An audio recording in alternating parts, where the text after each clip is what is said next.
Welcome to the Flawless Day. I'm Jesse Lee Peterson. Thank you all so much for being with me.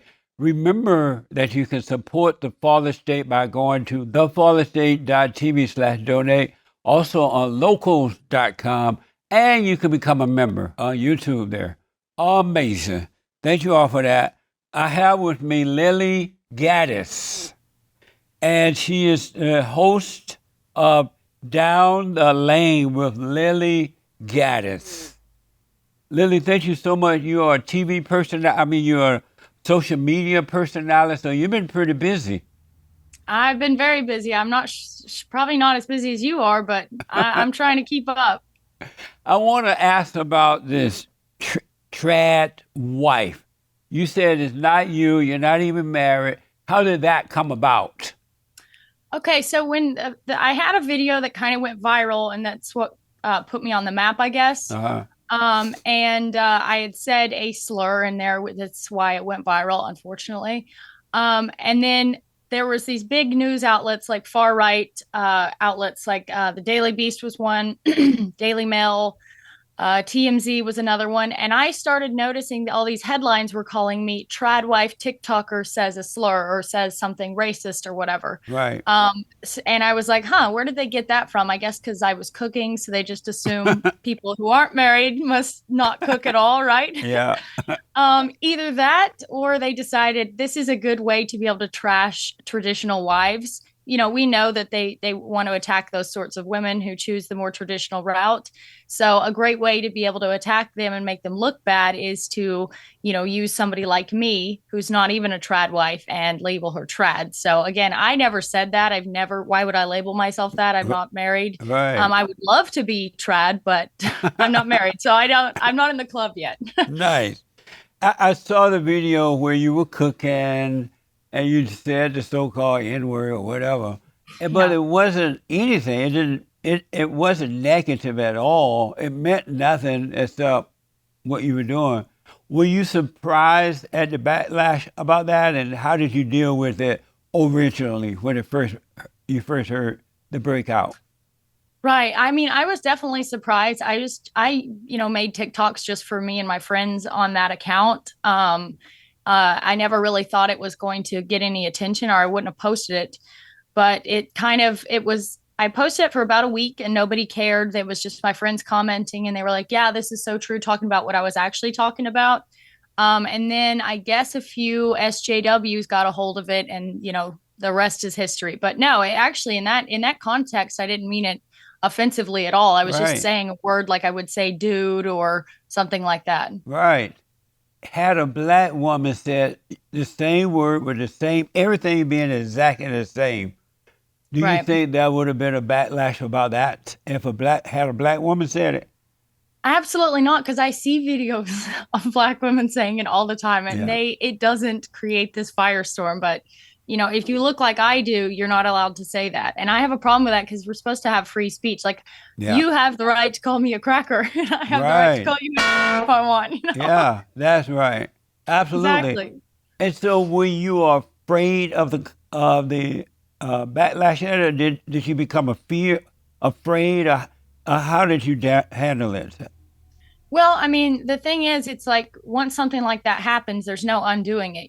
So I'd never had anything like that happen before. I'm sure anybody in this space has experienced doxing and getting canceled. Everybody knows what that feels like. Right. And when that first happens, it's very scary because you're like, wow, millions of people are talking about this story. I'm getting hit pieces all over me. I can't ever get another job. I got fired from my job, so I was pretty scared. But then it kind of riled me up, and I was like, you know what? If this is the path, I guess God meant this to be. Then I'm just going to go down the path and try to defend free speech and hope that this won't happen to other people. So if I keep speaking out about it, maybe we can fight against that cancel culture that has ruined lots of people's lives. And so you did lose your job. I did. I actually had two jobs at the time. I was a marketing manager for a little company in Wilmington, and then I had a remote job for another company. So I actually lost both of those jobs. Really? Yep. And so you go to work, and did you go to work thinking you're about to work, and they call you into the office? Well, I was working remotely from both of those jobs, Right. and my boss texted me. She was like, "What's going on?" Because emails are getting flooded. The phone was ringing off the hook. She actually had to like change her number and everything because she was getting so many calls. So we're like trying to talk this through. She actually didn't have a problem with what I said. Right. Because she was like, as anyone else could see, it wasn't meant in an offensive way. But the backlash became a little bit too strong, and then she kind of caved, like most employers do, and was just like, "Yeah, this isn't gonna work. So you're out of here." Wow. So she was like, all right, Lily, we got to let you go. Right. People only care about free speech as long as it's not affecting them. But when it starts to affect them, then they're like, "Ah, never mind." That is so Yeah, true. I And know, right? were you surprised you lost your job, or did you think your boss would stick with you and see it through? I mean, to be honest, whenever I saw the magnitude, I mean, that was like one of the biggest stories for like a week or two. I was like, Right. "There's no way she's going to keep me on," and I wouldn't even have expected that to her too, because I mean, she's a business owner. I don't expect someone to throw themselves on a sword to protect me, so I kind of expected it. That's amazing. And did you lose both jobs? I did. My other boss DM'd me on Instagram actually and was like, "Sorry, I have nothing against what you said, but it's not going to work out." Why is it that people have fear?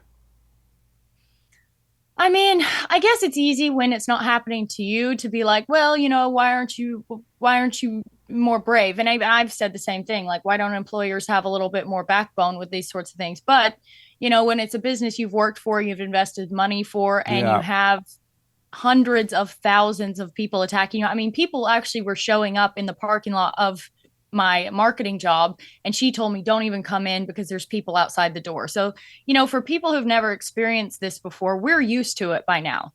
But for those kind of people, I mean, it is legitimate fear. I mean, you have your address out, people have kids, they don't know if there's going to be a psycho show up to their home. So, it's fair. It's fair. But at the end of the day, people have to realize, you got to take some sort of a hard line in the sand if you ever want to maintain your freedoms. Because if you keep capitulating and giving ground, you're just losing the fight. Yeah. And so for the people who don't know, you were making breakfast, you were having fun or dinner, whatever you're doing, and you were just talking. Yeah. And you said a number word, and then you said the N word, and that's when the bat hit the belfry, huh? Right. Yeah, I guess I talk like that in general. So, I was like, well, everybody talks like this, right? Right. We were barbecuing. I'd come up to the house because I was supposed to get some like I think it was chicken thighs or something on the grill. So I was marinating them and I was like, "Oh my gosh.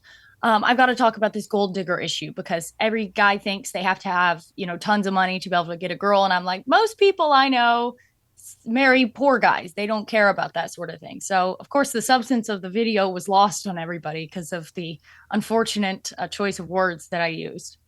That's amazing. So when your friends saw it, did they say, "Oh my God, Lily, you just said the wrong word"? Did they see that right away, or were they surprised about the backlash? Yeah, like I said, it was posted for a week and nobody cared. Like they were just like, "Yes, this is totally right. I Oh, agree, whatever."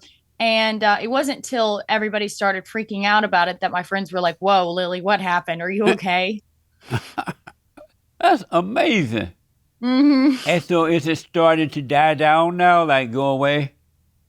Oh yeah, it's gone down. I mean, you always have fresh cancelings here and there, but Right. once you've gone through that first hazing process, you're like, whatever, they're not going to do anything anyway. Oh, right on. Were your Hmm. family afraid for you? Your family member, were they afraid for you? Oh yeah, I mean, they came up and like my brothers came up and stayed with me for a couple days while it was really hot because people, did have my address and I was getting a lot of threats of "I'm headed your way," or whatever. But yeah, they were a little bit scared. I mean, they all got doxxed too, which is unfortunate. But at the end of the day, it's like, well, this has happened, so now we just have to figure out what the best course of action is.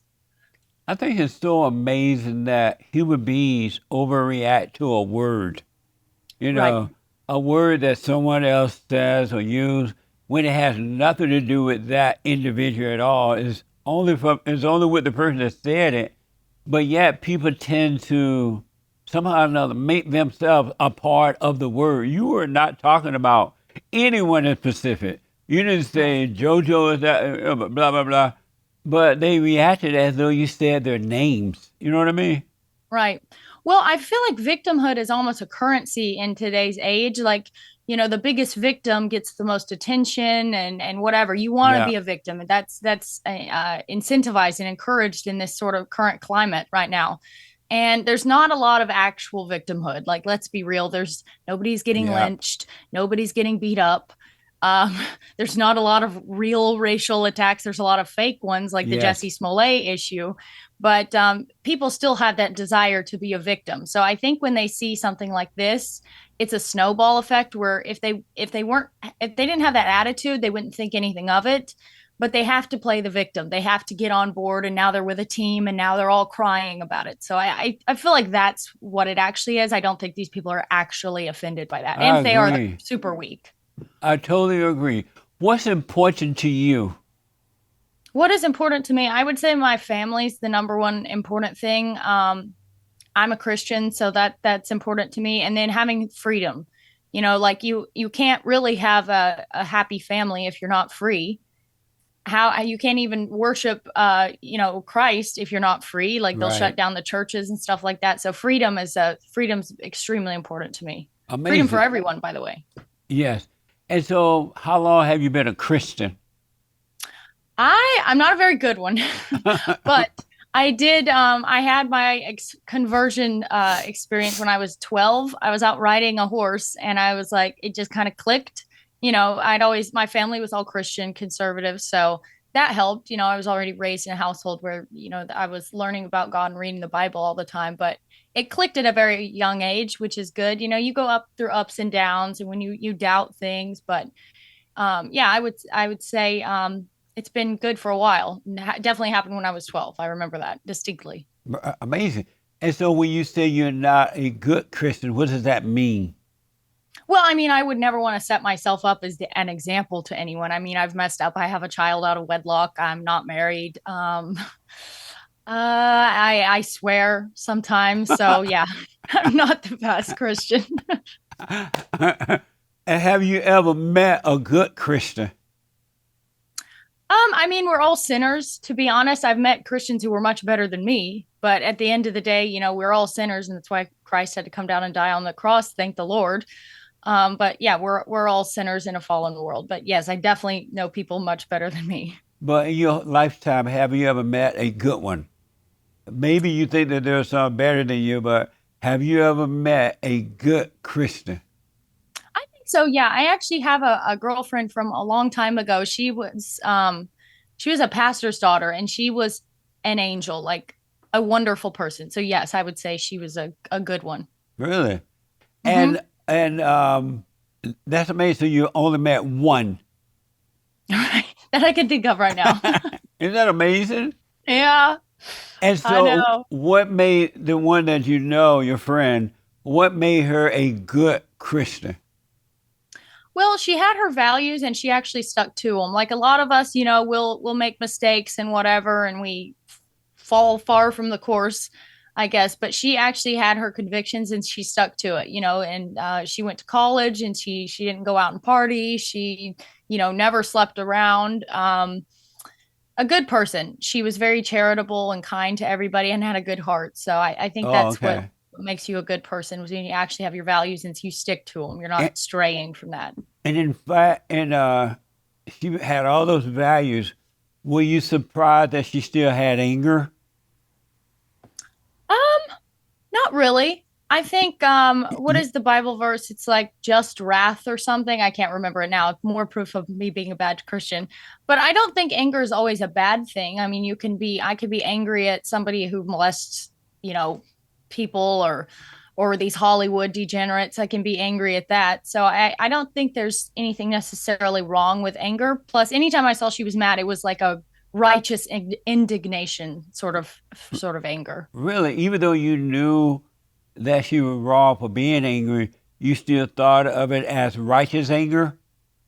I thought so because it was usually mad if somebody was like being mean to someone else, so that sort of thing. So Right. I didn't think it was a bad sort of anger. So, what gave her the right to be angry at other people about anything? I mean, I guess nothing does, you don't really have the right to be angry at anything considering we're all sinners. I mean, even And she, as good as she is, I'm sure she's sinned as well. So, right. I mean, none of us actually do have the right to be mad at anything. And do you have anger? I do actually, yes. You do. hmm And why do you have anger? Why not let it Um, go? I should. I have anger at the people who are controlling our government. I have anger at the people who are forcing vaccines down our throats to try to poison us. I have anger at people who abuse and molest children. I have anger towards people who want to silence, voices and destroy their lives. Right. I should let that go because I could relax more. Right. But I do. Yes, I do have anger. Who are you, and why do you think you have the right to be angry at any of those things you just named? What give you the right to be angry about any of that? Well, again, I would say nothing gives me the right per se. Right. It's just maybe that's another sin in and of itself, but that's one I do partake in quite often. And so why don't you drop your anger?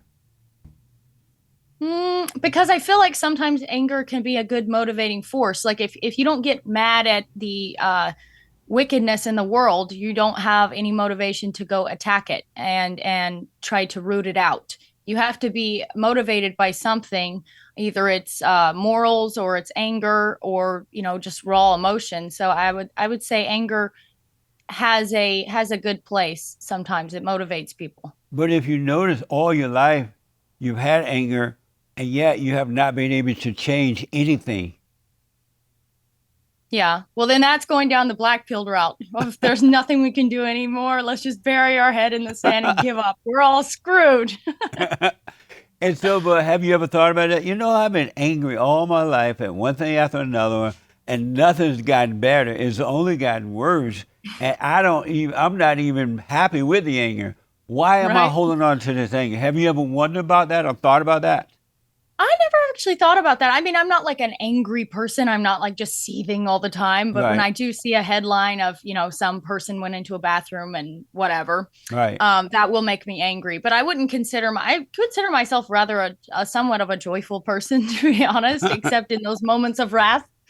But yeah, I guess, I should just let it go and live in peace.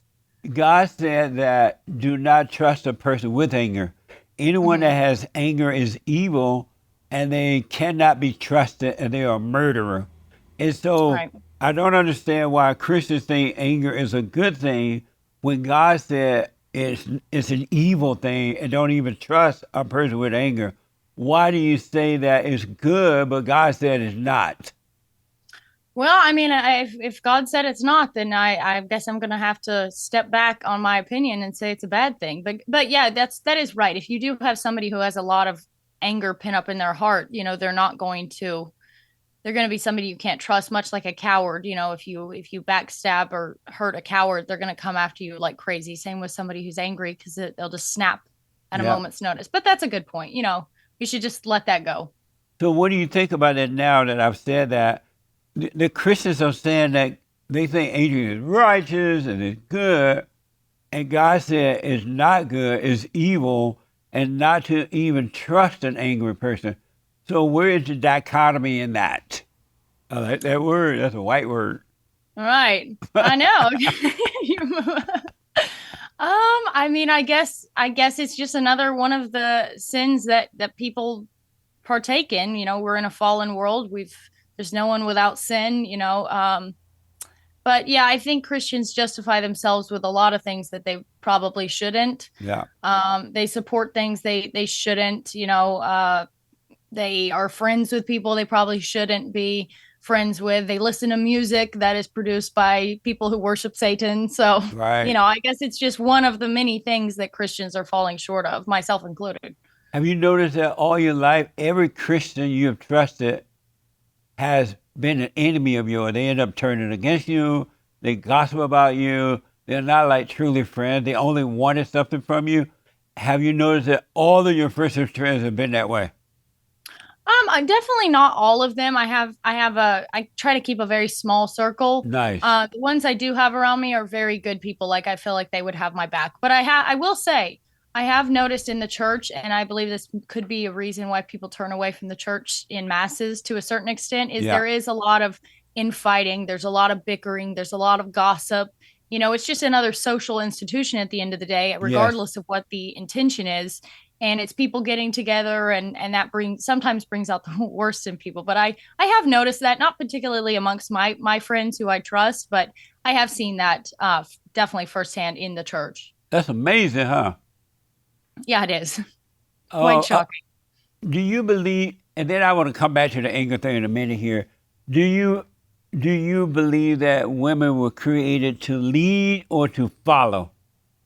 Oh, absolutely, to follow. I mean, come on, we can't even decide where we want to go to eat on a date. So definitely to follow.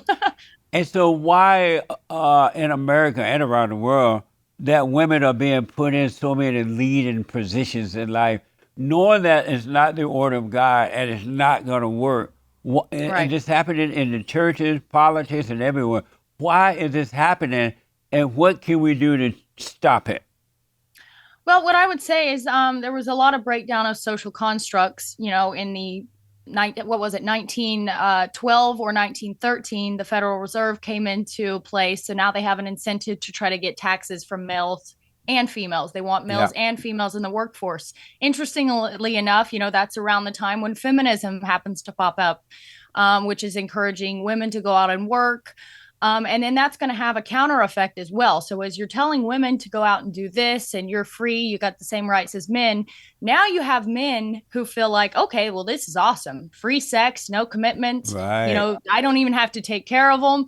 So, I would say the women working today, that's just a result of years and years of brainwashing, of institutions being put into place to destroy the nuclear family and destroy, the how it's traditionally set up. So now we've reached the point where I would say men have taken almost a feminist pill the same as women have, because now Yes. they don't, they're not asking their girlfriends to marry them. They don't really want to commit. They definitely don't want to be a provider. They expect women to go out and work so they can buy more fancy cars and a nicer house, because now you have two incomes as opposed to one. I'm not saying all men and I'm not saying all women are buying into this, but I would say from a more of a common sense view, women these days, if you don't find that guy when you're young and they don't propose, or you weren't ready to be in a relationship and you kind of lost that window, now you don't really have much of a choice but to go in the workforce. Like, Yeah. none of us, we're not all from, old money, and we can't just live with wealthy parents and be taken care of. Like, at the end of the day, you have to pay your bills. Right. So I think it's just a mix of men not wanting to commit and women, playing the independent card until they no man even wants them. So I would say there's fault on both sides, and it can be directly attributed to, the Federal Reserve coming in, as well as feminism, which is all institutions by this, same shadow government that's controlling our government. That was put in place to shatter the nuclear family, and that's why you see it the way it is. But yeah, women are not happy. uh, I'm not. I would prefer to be at home with a Right. husband than talking to you, Jesse, even though you are a charming gentleman and I'm love to be here. Right. But you know what I mean. I do. So what's the solution to all of this? Um, I mean, I think it needs to be, we need to fix the institutions that is incentivizing the breakup of the family. We need to get rid of institutions in our government that is making it harder to be a nuclear family. And then we need to just tell people, hey, you might not be rich.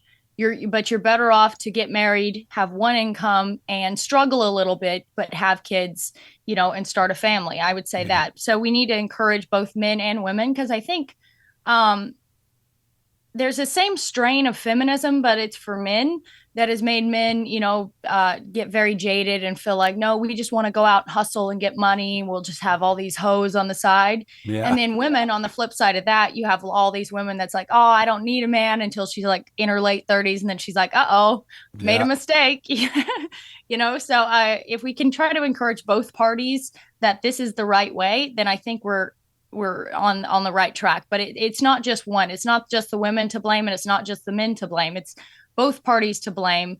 And ultimately it's government institutions that were set up to make people not want marriage, and or not be able to afford it. I remember when I was growing up, we were always taught to be individuals and Yeah. to be responsible for our own lives. No one else is, right? And so Hmm. even though I made some mistakes growing up, I always knew that I have to be an individual. I can't be a part of a group, so I can think like a group and do what the group does, right? Um, Hmm. Americans don't seem to be individuals anymore. They don't seem to think for themselves and be in control of their own world. And Right. have you noticed that? And why is that? Everybody, not everybody, most people seem to lost their way of being an individual. Right. Why is No, that? absolutely. That's why you see so many people, just voting just because their friends voted or they Yes, saw some ad for that Taylor Swift endorsed someone. Honestly, I would say when TV came out and especially when social media came out, that's when people started comparing and contrasting and trying to keep up with the Joneses. Now, this has always been a thing. Like even in Venice, the reason why they have these facades and these beautiful houses in Venice along the canals is because they were trying to show up their neighbors. So this has right. always been a thing, right? Yes, But right now you have everybody on social media and they're trying to be like everyone else, right? So that's why everyone looks the same. They all have the same plastic surgery. They all wear the same clothes. yeah. They all vote the same way. I would say social media is the number one reason why there's this kind of group think and hive mind going on now. That's a hard way to live too when you're trying Uh-huh. to be like everybody else rather than being yourself, just Right. being you, because you're never going to be the uh you're never going to have peace trying to be like someone else. You better, and sometimes you have to stand alone most of the time. Yeah. But being yourself, you don't mind even standing alone because you are yourself. Right. Well, I think that's part of growing up too. Like when we're younger, in high school and college, you're trying to be in with a group or keep up with the Joneses. And then you get a little bit older and you're like, no, I'd rather just have like a few friends and my family and keep it to myself. But some people keep that mindset, all through their life. And that's Yeah. why you see so many people that cannot think for themselves or think critically and they just believe whatever they're told.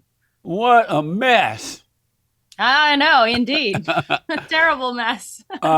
I said a while back, a long time ago, that one of the biggest mistakes that have been made in America was to give the woman the right to vote. And then Mhm. later, my friend Ann Coulter said the same thing. What do you think about that? It was a big mistake to give women the right to vote.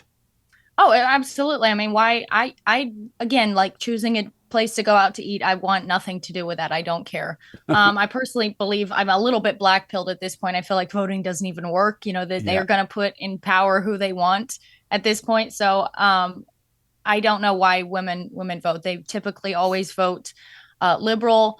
And when they do vote, it's typically because either their boyfriend is voting for this person or their friends are voting for this person. So they're not really voting based on, they're not looking at the candidates. They're just voting based on what they're told. So, no, why would women even want the right to vote? Much like the right to work. Why would you want that? Right on. Absolutely. What a mess. Uh, Terrible. And who's going to clean it up? I know, huh? So let me ask, white people under attack today, like Mhm. I've never seen before, and especially white Christian men. Right. Um, and I've noticed that white people are blamed for everything, all the losers, they blame white people for it. They call it racism, all that mess, which is not true. How do you feel about white people being under attack? To the point whites are afraid to speak up, they're afraid to disagree, they're afraid of anything. What do you think about white people being attacked, and what should white people do to change that? Right. Well, I mean, there's my opinion that could get you banned, so I'm going to leave that there. Right. I won't even touch that. I know what's actually going on, but yes, white men especially, are under attack because it's white men who uh, cause revolutions. It's white men who can take back their country. It's white men who defend the country. So obviously, you attack them. They've managed to make women undesirable to be wives. So now you don't have women encouraging their husbands. I was actually talking to a South African farmer, and they're under massive attack Oh, yes. in South Africa. And he had said, we had gotten off the stream, and he had said, women need to be the encouragers. He was like, women play a massive role in this fight for freedom. If you can just stand behind your man and encourage them, because when you're fighting out against the world, you need your home to be peaceful and your wife to be encouraging you, right? But men don't really have that going on for them. And then you have the forces at B, the forces that are controlling our government, controlling our Right. politicians, etc. You have them with a plan to get to demoralize the white man. And I believe this has been a subversion that's been going on, for decades, possibly maybe since World War One, possibly earlier. It's just whenever these people took control and they have a particular gripe against white men, because again, you take out the men, you can take over the country. Absolutely. Absolutely. When I was growing up, and I grew up under Jim Crow law down in Alabama on a plantation, all that good stuff, white people didn't have fear. And in those days, we were taught to treat each other the way we would like to be treated. It has nothing to Right. do with color or anything. There were bad people and decent people. And we did that. But now white people have fear.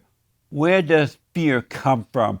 Because God said He doesn't give us a spirit of fear. Where does fear come from? Well, I mean, God doesn't give us a spirit of fear, but at the same time, when you can have your life ruined because you step out of line, you offend somebody on accident, especially as a white male, like, I feel like I've gotten away with it a little bit easier just because I'm a female. But if I was a white man that had done this, it would have probably gone even worse for me, to be honest. So I feel like there's fear because there's actual repercussions. People say cancel culture is dead. Sure. Try and throw out a slur and see how well that goes for you. See Right. see how dead cancel culture actually is. Yeah. Yeah. um, so I think there's a legitimate fear of being attacked by people. I think there's a legitimate fear of being called a racist, being called this, that, and the other. All these labels they want to assign people to dissuade them from speaking out. Again, this is even years in the making. We're just at the end of the line here, Yeah. where years of demoralization, years of subversion has caused this fear within people, and it's a legitimate fear. It's a fear of losing your home. If you lose your job, you can't pay your mortgage. Your wife will leave you, etc. So I think that's what the fear is from the very real repercussions of speaking out, of being proud of your race. I mean, you can't say I'm proud to be white. You can say I'm proud to be every other race under the sun, but you can't say that. So, and why can't we say that exactly? Well, it's because you will have your life destroyed. You will be debanked. You will be put on a no-fly list, especially if you talk about certain demographics. But it is what it is, and I think the fear comes from a legitimate place. But at the end of the day, we need to not be fearful, because instilling that fear is how they've conquered us. And if Yes. we can overcome that and get back to our Christian roots and be like, we're the lion, we're following the Lion of Judah. Like, what are we afraid of? We've got God on our side, so let's stop being afraid. This country was founded and created by white men.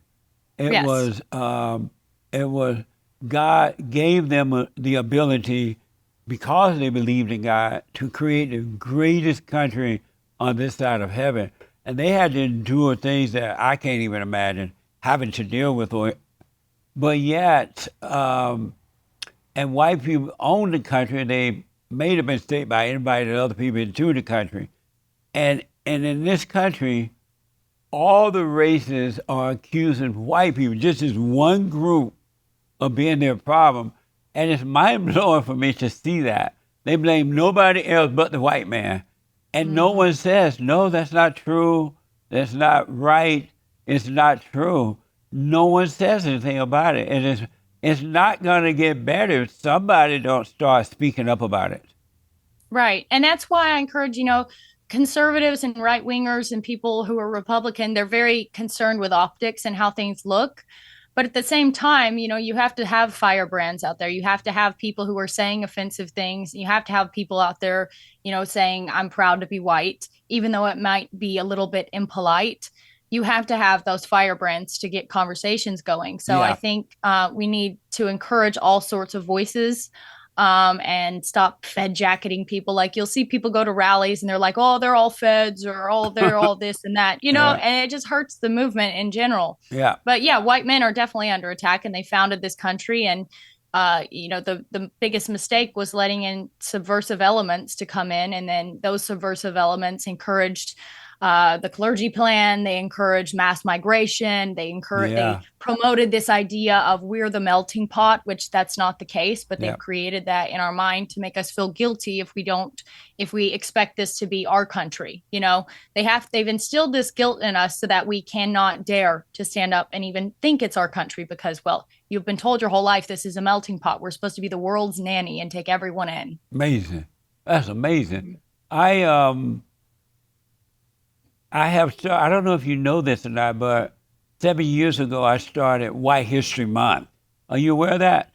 I heard something about it. I'm not too familiar with it though. That was 7 years ago. Yeah. And so July is White History Month. Every July we celebrate the month of July, White History Month. And the reason I did it in July is that July just feels white. Have you noticed that? Yeah. It's summer. It's summer, 4th of July. Come on. That's vacation time, relaxing time. That's so white. And so going out on boats. Right. And so, and another reason I started because I think that it's horrible in the way that the people of color are destroying white history. The people who made the country great, they are destroying, especially after that attack upon America by Black Lives Matter, who are worse than the KKK or anyone else should ever be, right? They're destroying statues and monuments and books and everything that remind us of who made the country so great and why. And so I want to remind the people in the month of July and always that white people made the country. These people who are destroying it, they haven't made a country good anywhere in the world. They're all trying to come here because we're a Christian nation founded by white people, and yet we're allowing them to come in and destroy. It's like inviting someone into your home, your family member or friend, come and stay for a minute, and they destroy your household. They take over and destroy. I just don't think we need to sit back and just do nothing about it. So that's why I started White History Month. Well, good for you, a true warrior. But no, that's true. And I think you had said earlier how you've noticed this attack on white men is really ramped up recently. Yeah. I think it's because, like what you were saying, white men are finally waking up. Like they've taken it. The white men are like the lion, and they've allowed these jackals to nip at their heels for years and years, and they've just kind of taken it. Meanwhile, they're the lion. Like, come on. Yeah. If they rose up, these invaders wouldn't stand a chance. And they've been nipping at us and poking the bear this whole time. But the day of that is coming to an end. I can feel that. There's a strong nationalist movement rising up. That's the strongest sentiment that I'm aware of right now amongst young people, young white males, because they're sick of being persecuted. They're sick of being told that they suck. They're sick of having their rights stripped away. They're sick of watching, their Confederate monuments taken down. I mean, my mom, when she was young and in high school, all the southern states on their flags, they had the stars and bars there. Well, that was taken away. I mean, at the end of the day, whether you like it or not, that's part of our heritage and our history. So people are getting fed up with that. And as people start to wake up, as white men in particular start to take on this nationalist, viewpoint where they're like, wait a minute, this is my country and you're abusing me in my home. So why is this? You're going to see the attacks rise up, and you're going to see it intensify and get worse because they got to try to quell this rebellion. That's why I encourage white people to drop their anger, because when you don't have anger, you can see clearly how to do the right thing at the right time, and in that you cannot fail. So I encourage all people to drop their anger, but especially white American. I tremble at the idea. I read some report, and I reported on my radio show, that at some point, white people will become the minority in America because they're not having babies anymore. They are not producing the way they should, and that white people are going to become the minority. I tremble at that idea. because the people of color have not done anything to make America great. They have not added to the country to make it better. I can see it if they were making the country better for all, but that's not happening. And I tremble at the idea that white people would not be leading the country at some point. Right. Well, I know. I mean, and that's the point. That's the point of the Kalergi plan. That's the point of replacement migration, is because they know if they bring in people from other countries, Yeah. third world countries, where they're used to having 7, 8, 9, 10 kids, or people from Muslim countries where they have multiple wives. So now, I mean, you can have what, 20 to 50 kids. They know that that's easy, like a few generations, and we're Yeah. toast. What You a know, they're mess. trying to. Oh, absolutely. I mean, they're encouraging abortion. White women are getting abortions left and right and killing the babies that they are having. And then even married couples, which this has always been a gripe of mine. I'm like, you're married and you're not even having kids. You know, you're Right. these married without kids couples, or you have one child. You know, I don't understand. So we're I, gonna have to encourage that. I totally agree. What the purpose to get married is to have babies. How are Right. you going to get Exactly. married and have no babies or have one or two? And Yeah. and in the good old days, it wasn't that way. White people had a bunch of babies. Yeah. It wasn't one or two babies. You know what I mean? Right. So I let, know. I don't know why that's the case. I guess it's just the way society has changed, and they've discouraged white people from having kids. You know, it's looked down on. I mean, my mom had 5 kids. yeah. Anytime we would go out, I remember going to Costco, and we would always get looks, or people would make comments like, "Whoa, you've been busy." It's almost like shaming moms who actually have lots of kids. Yeah. And as somebody who came from a big family, I have actually seen that firsthand. So I think, women especially, they see that and they're like, well, I don't want to be against the status quo. Just like in the 70s, women were discouraged from breastfeeding because it wasn't trendy. It was looked down on like, oh, that's trashy. That's Right. like trailer trash to breastfeed your kids. And they all put their kids on formula. And now all those people have cancer. So it's just people follow the leader, especially women. That's why they need strong men to lead them, to be like, no, honey, you're breastfeeding our children. We're not letting them, be raised like some little unhealthy person who's going to die of cancer. Come on. What a mess. Um, I tell men not to marry educated women because educated women do not make for good wives and mothers. Am I Right. wrong? Well, I mean, I guess that means I can't get married then. Although I did cheat a lot. I was a terrible student, so I don't think I consider myself educated. Right on.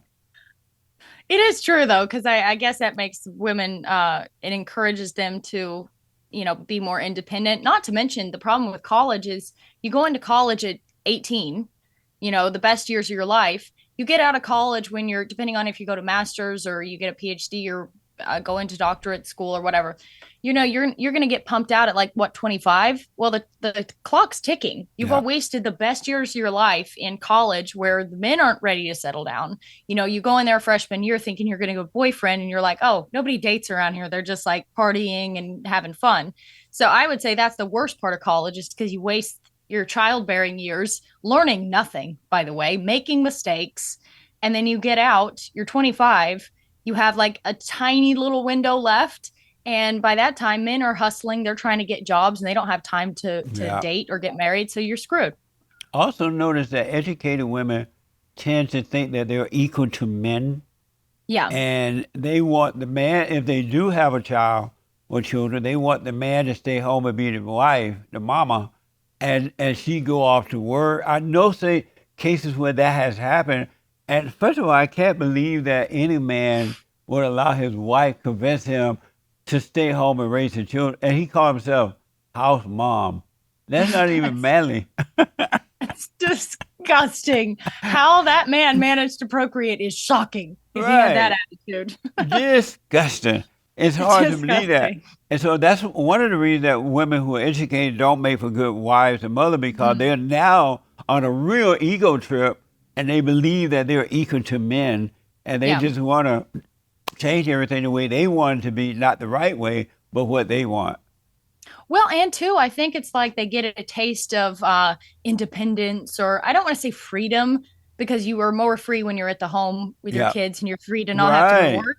but they get a taste of that in this echo chamber or this little bubble of feeling like, man, college is so fun. I've got my own little apartment. I barely have to make any money to live. I'm doing great. This is great. I would like to live like this the rest of my life, not knowing it's going to be horrible when they get to be an adult with a real job. So it's like sugar. As soon as you take a bite of sugar, then you want more and more and more. So Yeah. you give women a taste of this false reality of independence, and then they're like, well, no, I why would I give that up? This is great. I can't believe that I understand it. I do know it happens, but I can't believe that they went after you because you used the so-called N-word and it was nothing to it. When I saw it, I'm telling you, it had no impact. It was funny. You were just having fun in the kitchen. And they Yeah. took that and tried to make it's just, it's part of what's wrong in my country today. I got to Yeah. ask, what's wrong with the blacks? um let's see. I mean, to be honest, I think black people were doing the best in the 1960s. Yes, People want to bitch about the 1960s being so terrible and Jim Crow and blah blah blah blah blah. But you look back at pictures of the 1960s and you see intact families. You see fathers in suits going to work. yeah, You see the black women, they look so cute. They got their hair done, they got their little dresses on. They're adorable. absolutely. They look amazing. And so maybe it was just letting them have too much freedom. It's like women, you let them have too much freedom and they go nuts. So maybe there are certain ethnicities, certain genders that simply have to be held on a little bit tighter of a rein for their own good. I don't know. Maybe that's why. All I know is in the 60s, you guys were kicking ass. Absolutely. And I was there, so I know that you're right about Yeah. that. And another thing that is happening now that was not happening in the 60s, if it was, you can hardly find it. Black people in those days didn't have leaders. They didn't Yeah. have no civil rights movement, and the civil rights movement telling them how to think, who to vote for, who not to vote for, to look to them to lead them. The family led the family, the fathers, the grandfather, they led the family. So black people thought and did for themselves prior to that. One of the worst things other than abortion that ever happened to the blacks was the civil rights movement. They have never Mhm. recovered since Falling for the Lie, which was a communist socialist party or idea, Mhm. whatever it called themselves. They have never recovered from falling for the so-called civil rights leaders. Well, and if you want to go down the rabbit hole, the same people who are behind the civil rights movement are behind feminism, are behind the Federal Reserve, are behind the shadow government that's controlling everything. So, Yes. when you kind of see it that way, you can be like, well, then what's their agenda? Is it to destroy black people? Is it to destroy white people? Maybe both.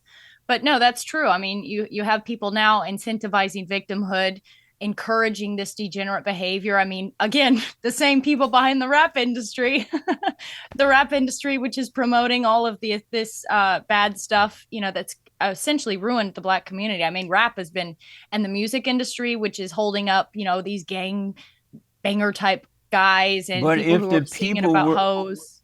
if the people were in charge of their own life, no one can control them. I don't care who it is. They're Right, being controlled because they want to be controlled. They're allowing it right. to happen. But let me ask, do you believe racism exists? Racism is exists. Yes. Do you believe that? I would say, I mean, we have ducks. We've got a black duck, we've got some white ducks, and I've noticed that they stick to each other. I mean, should we cancel the ducks now? Are we coming after them now? I think it does exist. I mean, it's like birds of a feather flock together. I think, frankly, we need to have more racism. If this was more of a racist country, we wouldn't have allowed invaders to take over our country. We wouldn't have allowed millions of people to flood over the border and steal our jobs and attack our families and break into our homes. So, But again, I think racism is a good thing. God said that racism does not exist. Really? Okay. Is God lying? No. I mean, I guess from a He spiritual point of view, we're all God's children. We were all created well, he equal. said that our battle is a spiritual battle. It's a Right. warfare between good and evil, and that we do not wrestle against flesh and blood, but Yeah. against spirits and principalities and wickedness in high places. It's a Right. spiritual thing. It's a battle between good and evil. Why do Christians say that it's racism if they truly know that it's not racism? Well, I guess because we've been taught that it's racist, that we've been taught that if we stand up for our own kind or we don't want people invading our house. I mean, we lock our own houses because we don't want people coming in. Why don't we lock up our country? Why don't we lock up our communities? So I think we've just been called racist to keep us cowed down. Like Absolutely. if you look back in the Bolshevism that time during the Russian takeover, essentially they labeled anti-Semitism as a crime punishable by death. So they make a label to keep people down so they won't criticize whoever is controlling people. Same with racism. Yes. If you label somebody a racist with the impact of, oh man, you're going to get totally thrown under the bus if you're racist, you'll get fired if you're racist. If you Right. create a label and assign that label to a certain individual, that's very powerful. That's why God said we have to overcome words. We Yes. cannot be manipulated by words. I got to ask, so do you have perfect peace? Perfect peace? Yes. I don't think I'll ever have perfect peace until I go to heaven, to be honest. But I would say, as far as in my personal life, yeah, I would say I'm pretty peaceful. And why don't you have perfect peace now, right here on earth? Why do you believe you have to die before you can have perfect peace? When Christ said you can have it right now, he came so you can have perfect peace. Why don't you believe you can have it right now?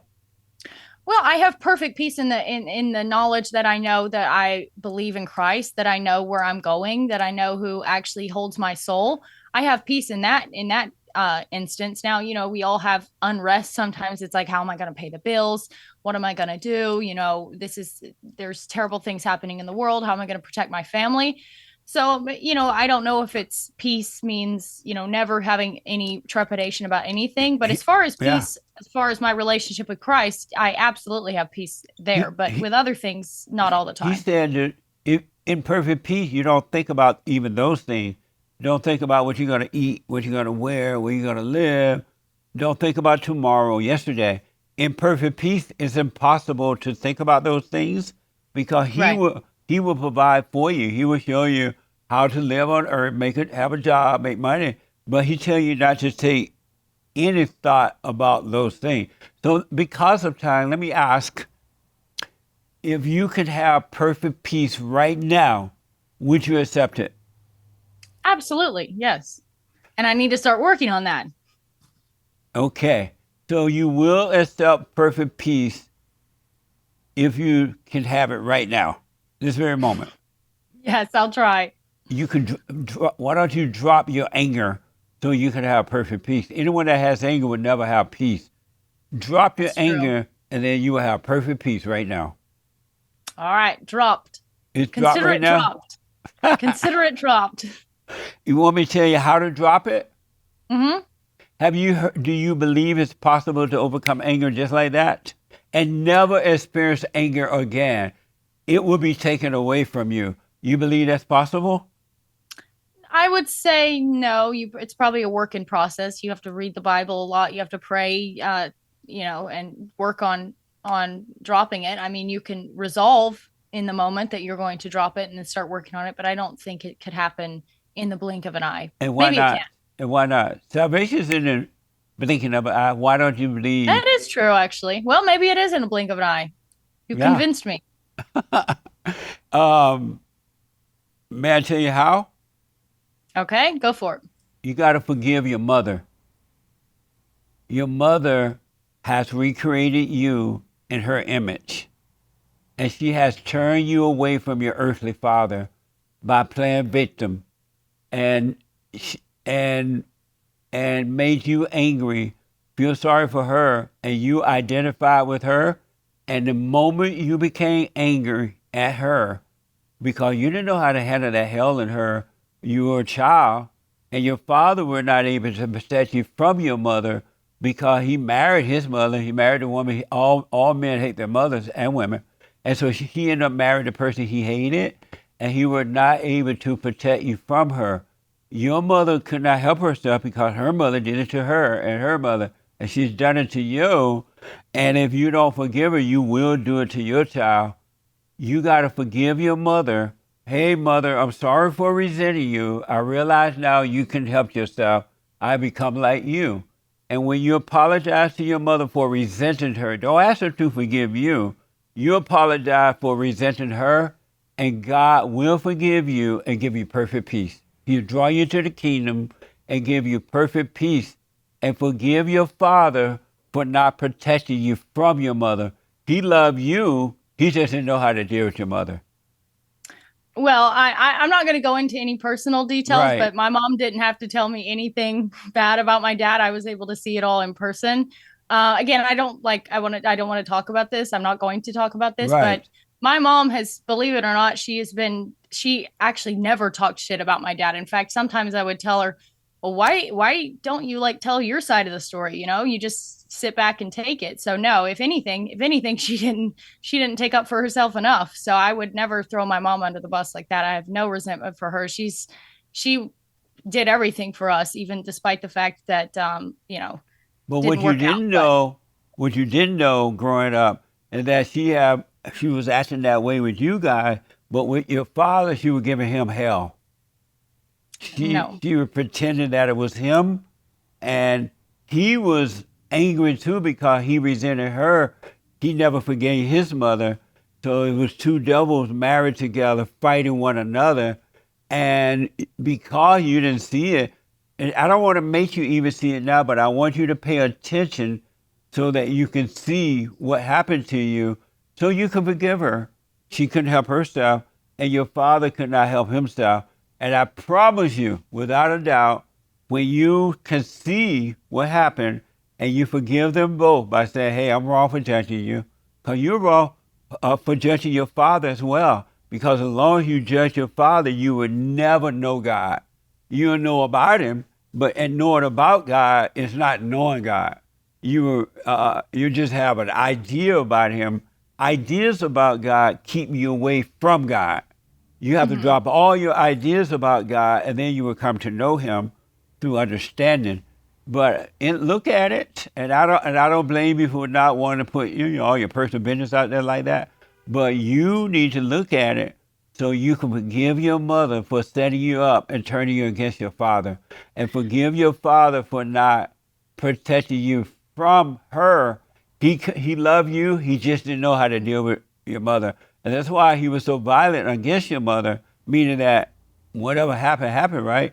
Because he didn't know how to deal with the hell in her because he never dealt with the hell in his own mother. Okay. Well, there was a lot of actual. This was like law enforcement. Okay. This has nothing to do with. I actually don't.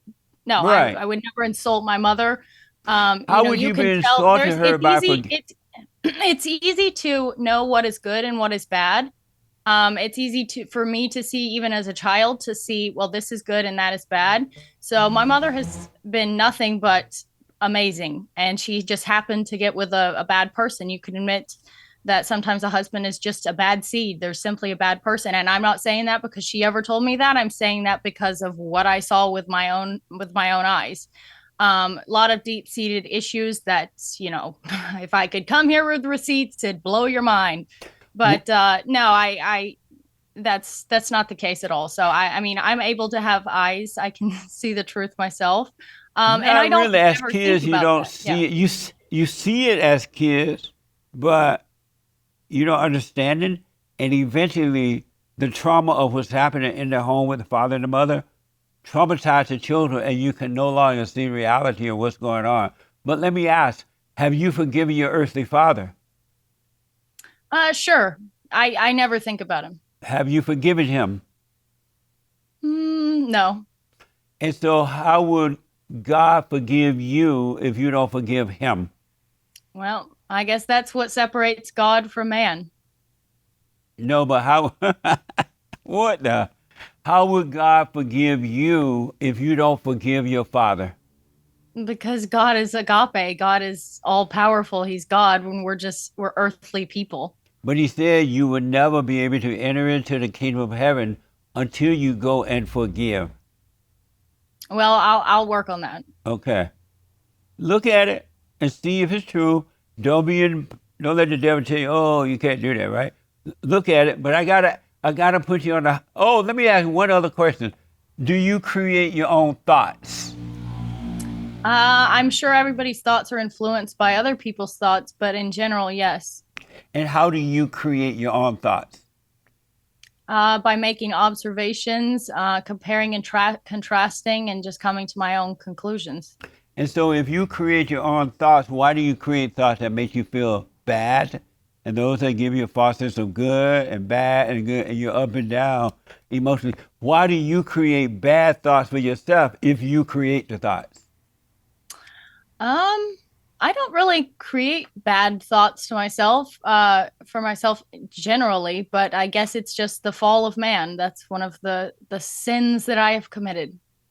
And so you believe that you are a sinner? Absolutely. And If why I do you? didn't believe I was a sinner, I'd be a real f***ed up person. And so which is easier for you to believe that you're a sinner or all your sins have been wiped away? That all my sins have been wiped away because So I then, know that's true. and so if all your sins have been wiped away, why do you call yourself a sinner? Because we continue to sin, even though in God's eyes, we're trying to do the best we can, but we all make mistakes sometimes. Nowhere does it say God says you continue to sin. God said all your sins are wiped away, and as a result, He holds nothing against you. Where do you get this?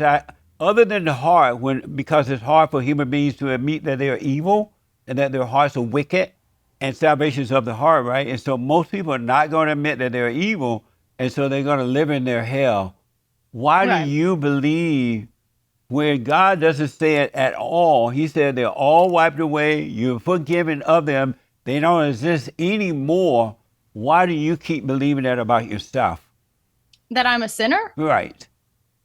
I mean, I could be arrogant and saying here, no, Jesse, But I'm actually a perfect person. I'm an upstanding citizen. I've never committed a crime in my life. I am perfect. No impure thoughts have ever come in my brain, but I choose to be a little bit honest with myself. right. But God said you're not. Why you're going against what God said?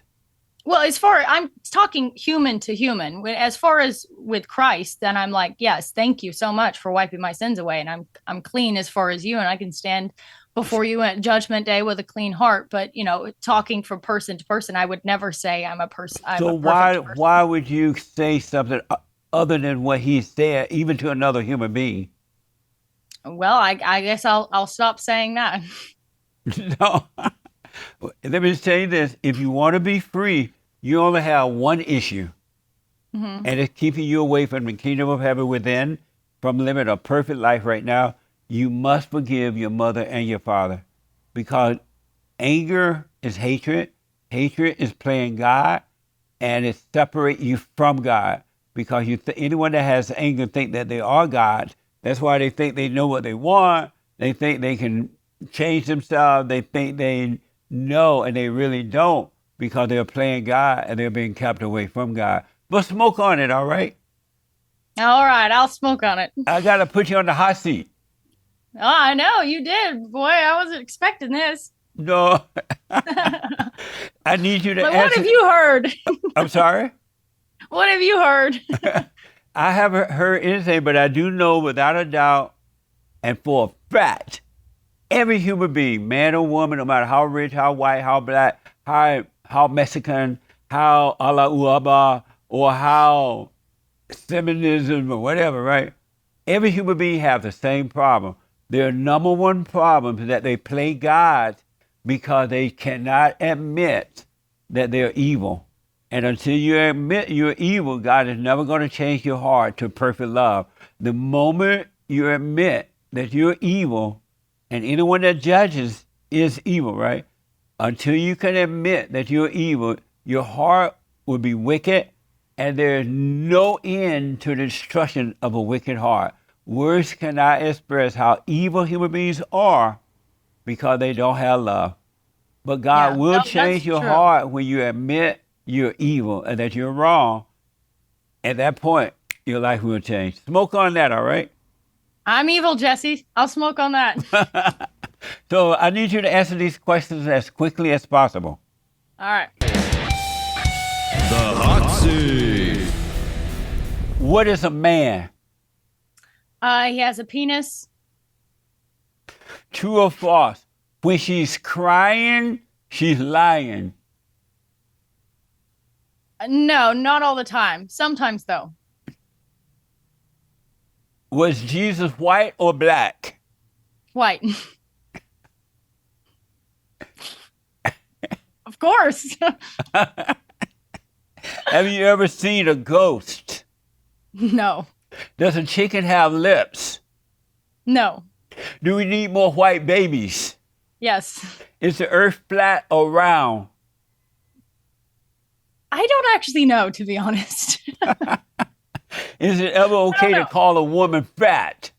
Yes. Call me fat. You guys calling me fat in comments, by the way, that helped me lose like 7 pounds. So thank you. There you go. Which is better, soul food or Mexican food? I'm going to have to say Mexican food.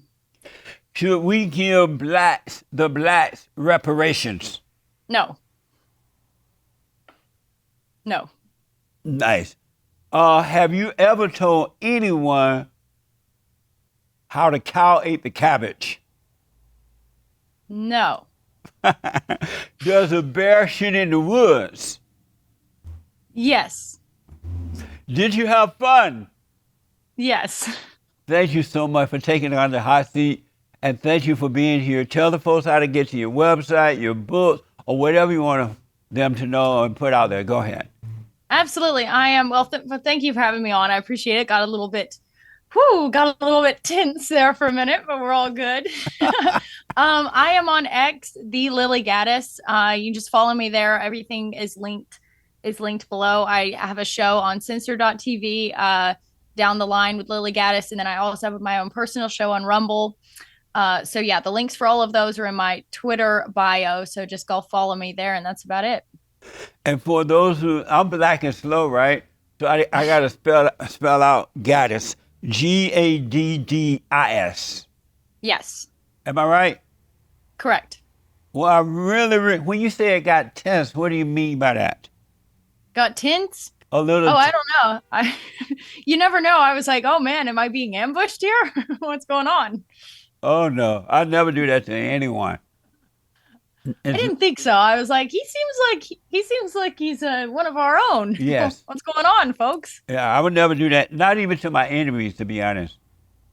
And so, but thank you so much for coming on. It was amazing. And thank you all for tuning in. Don't forget to support the Fallen State by going to thefallenstate.tv/donate and on locals.com. And now you can be a member. Am I right? A member on YouTube there. And check out Punchy's Coffee. Lily, I have my own coffee. Do you really? From the plantation to my own coffee now. Punchy's Coffee. And they can get it. It's available on jesseleepeterson.com. I never met to have my own coffee, Lily. There you go. Wow. See, Jim Crow did you well. Absolutely. Thank you again, and I appreciate it. I enjoyed the conversation. Absolutely. Thank you, Jesse. Appreciate it. All right. Take care now.